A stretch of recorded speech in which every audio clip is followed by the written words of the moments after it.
ഒരു എന്തെങ്കിലും ഒരു സ്പെഷ്യൽ നിർബന്ധമാണ്. അപ്പം ഇന്ന് നമുക്ക് ബിരിയാണി ആക്കാൻ വിചാരിച്ച് അതിന് വേണ്ടിയിട്ട് ഞാൻ 1 കിലോ അരി എടുത്തിട്ട് നെയ്ച്ചോറിൻ്റെ അരി എടുത്തിട്ട് വെള്ളത്തിലിട്ട് അതൊന്ന് കുതിർത്തിട്ട് ഒരു 10-20 മിനിറ്റ് അരി ഒന്ന് കുതിർത്ത് നമ്മൾ നെയ്ച്ചോറ് വെച്ചാൽ നെയ്ച്ചോറ് നല്ലൊരു മയമായിരിക്കും. പിന്നെ ചെമ്പ് അടുപ്പത്തേക്ക് വെച്ചിട്ട് അതിലേക്ക് കുറച്ച് നെയ്യും വെളിച്ചെണ്ണയും കൂടി വെച്ച് നെയ്ച്ചോറല്ലേ കുറച്ച് നെയ്യിക്കട്ടെ. പിന്നെ അതിൻ്റെ നല്ല മൂത്ത് വന്നപ്പോൾ അതിലേക്ക് നല്ല ചൂടായി വന്നപ്പോൾ ഞാൻ അതിലേക്ക് ഒരു സവാള അരിഞ്ഞിട്ടോ. അതിൻ്റെ കൂടെ തന്നെ ഞാൻ അതിലേക്ക് പട്ട, ഗ്രാമ്പു, ഏലക്കായി പിന്നെ ബലീഫ് അതും കൂടി ഇട്ടിട്ട് നല്ലോണം ഒന്ന് വഴറ്റിയെടുത്തിട്ടോ. അത് കഴിഞ്ഞിട്ട് ഞാൻ അരി അളക്കാൻ ഒരു പാത്രം അരിയാണ് എടുത്തിട്ടുണ്ടെങ്കിൽ 2 പാത്രം വെള്ളമാണ് നമുക്ക് വെക്കേണ്ടത്. അങ്ങനെ ആ 2 പാത്രം വെള്ളം വെച്ച് പിന്നെ അതിലേക്ക് കരിവേപ്പില വെച്ചിട്ട് പാകത്തിന് ഉപ്പിട്ട് പിന്നെ അത് നല്ലോണം തിളച്ച് വന്നപ്പോൾ ഞാൻ അതിലേക്ക് അരി ഇട്ടിട്ടോ. അപ്പോൾ എല്ലാവരും വിചാരിക്കും നിങ്ങളിപ്പോൾ ഞങ്ങളെ നെയ്ച്ചോറ് വെക്കാൻ പഠിപ്പിക്കുകയാണോ എന്ന്. അല്ല, അറിയാത്തവരുണ്ട്, ഓർക്കാണ് കേട്ടോ. അപ്പോൾ ഇതുപോലെ വെച്ചിട്ടുണ്ടെങ്കിൽ അടിപൊളി നെയ്ച്ചോറാണ് കേട്ടോ. അപ്പോൾ ഞാൻ എല്ലാം നല്ലോണം ഇളക്കി അത് മൂടി വെച്ചേ.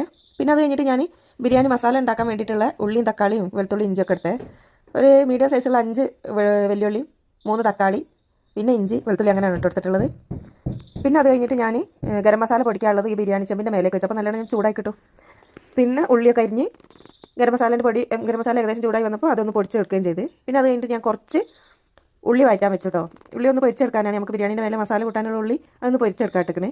ആ സമയം കൊണ്ട് ഞാൻ ഇറച്ചിക്കൊന്ന് മസാല വെക്കാൻ വിചാരിച്ചു. അതിന് കോൺഫ്ലവറും മഞ്ഞളും മുളകും ഉപ്പും കൂടി ഇട്ടിട്ട് അതൊന്ന് പരക്കി വെച്ചിട്ടോ. പിന്നെ ഞാൻ ആ ഉള്ളി പൊരിച്ച എണ്ണയിലേക്ക് ഇഞ്ചിയും വെളുത്തുള്ളിയും പച്ചമുളകും കൂടി ഇട്ടിട്ട് നല്ലോണം ഒന്ന് മൂപ്പിച്ചെടുത്ത്. അപ്പോൾ ഇത് ഏകദേശം നല്ലോണം മൂത്ത് വന്നപ്പോൾ ഞാൻ അതിലേക്ക് ബാക്കി ഉണ്ടായിരുന്ന ഉള്ളിയും കൂടി ഇട്ട് കൊടുത്തു.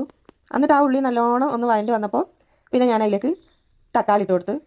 തക്കാളി ഇതെല്ലാം ഏകദേശം വഴണ്ട് വന്നപ്പോൾ ഞാൻ അതിലേക്ക് ഗരം മസാലപ്പൊടി പിന്നെ ബിരിയാണി മസാല പിന്നെ ആവശ്യത്തിന് ഉപ്പ് ഇതൊക്കെ ഇട്ടിട്ട് നല്ലോണം ഒന്ന് മൂപ്പിച്ചെടുത്തിട്ടോ. ഇത് ഏകദേശം നല്ലോണം മൂത്ത് വന്നപ്പോൾ ഞാൻ അതിലേക്ക് അരമുറി ചെറുനാരങ്ങ നീര് വെച്ച്. പിന്നെ അത് കഴിഞ്ഞിട്ട് ഞാൻ അതിലേക്ക് ഇലകളൊക്കെ ഇട്ടിട്ടോ, മല്ലിയിലയും പുതിനയിലയും പിന്നെ കറിവേപ്പിലതും കൂടി അരിഞ്ഞത് ഞാൻ അതിലേക്ക് ഇട്ടിട്ടോ. പിന്നെ അത് കഴിഞ്ഞിട്ട് ഞാൻ അതിലേക്ക് അത് നല്ലോണം വഴറ്റി കഴിഞ്ഞിട്ട് അതിലേക്ക് ഞാൻ കുറച്ച് തൈരും കൂടി ഒഴിച്ചേ. എന്നിട്ട് എല്ലാം നല്ലോണം ഇളക്കി കൂട്ടി സെറ്റാക്കിയതിന് ശേഷം ഞാൻ അതിലേക്ക് പിന്നെ നമ്മൾ നേരത്തെ മസാല തേച്ച് വെച്ചിരുന്ന ചിക്കനില്ലേ ആ ചിക്കനും കൂടി അതിലേക്ക് ഇട്ട് കൊടുത്തിട്ട് നല്ലോണം ഇളക്കി പൊത്തി അവിടെ വെച്ചിട്ടോ. പിന്നെ അത് കഴിഞ്ഞിട്ട് ഞാൻ അതിലേക്ക് നമ്മൾ നേരത്തെ വേവിച്ച് വെച്ച് കഴിഞ്ഞ ചോറില്ലേ ആ ചോറും കൂടി ഇട്ട് കൊടുത്ത് ആദ്യത്തെ ഒരു ലെയർ ചോറിട്ട് കൊടുത്ത് പിന്നെ അത് കഴിഞ്ഞിട്ട് അതിലേക്ക് നമ്മൾ പൊരിച്ച് വെച്ച ഉള്ളിയും പിന്നെ കുറച്ച് മല്ലിച്ചപ്പും പുതിനച്ചപ്പും കൂടി ഇട്ട് കൊടുത്ത് പിന്നെ നെയ്യ് ഒഴിച്ച് പിന്നെ അതിലേക്ക് ഞാൻ ഗരം മസാലപ്പൊടിയും കൂടി കുറച്ച് തൂക്കി കൊടുത്തിട്ടോ. എന്നിട്ട് പിന്നെ ആദ്യത്തെ ലെയർ അങ്ങനെ കംപ്ലീറ്റ് ചെയ്ത് ഇതൊക്കെ ഇട്ട് കൊടുത്തിട്ട് പിന്നെ ഇതൊക്കെ ഇട്ടതിന് ശേഷം പിന്നെ ഞാൻ രണ്ടാമത്തെ ചോറും കൂടി അതിലേക്ക് തട്ടിയിട്ട് സെയിം ആയിട്ട് തന്നെ നെയ്യും പിന്നെ ഗരം മസാലപ്പൊടിയും പിന്നെ ഇലകളും എല്ലാം ഇട്ട് കൊടുത്തിട്ട് പിന്നെ അതിലേക്ക് ഞാൻ അണ്ടിപ്പരിപ്പ് മുന്തിരിയും കൂടി മുന്തിരി ഇല്ല കേട്ടോ അണ്ടിപ്പരിപ്പ് വറുത്തിട്ട് ഞാൻ നല്ലോണം അതിന് മേലേക്ക് ഇട്ട് കൊടുത്തിട്ടോ. അപ്പോൾ ഇതാണ് നമ്മൾ ഇന്നത്തെ ബിരിയാണീൻ്റെ റെസിപ്പി. നല്ല രസം കേട്ടോ. ഞാൻ വെച്ചാൽ എല്ലാ അടിപൊളി നിങ്ങളൊന്ന് വെച്ച് നോക്കിയിട്ട് രസം ഉണ്ടെങ്കിൽ കമൻറ്റ് കേട്ടോ. അപ്പോൾ ചാനൽ സബ്സ്ക്രൈബ് ചെയ്യണം, ലൈക്ക് ചെയ്യണം, ഷെയർ ചെയ്യണം കേട്ടോ. അപ്പോൾ ഇന്നത്തെ വീഡിയോ ഉള്ളൂ.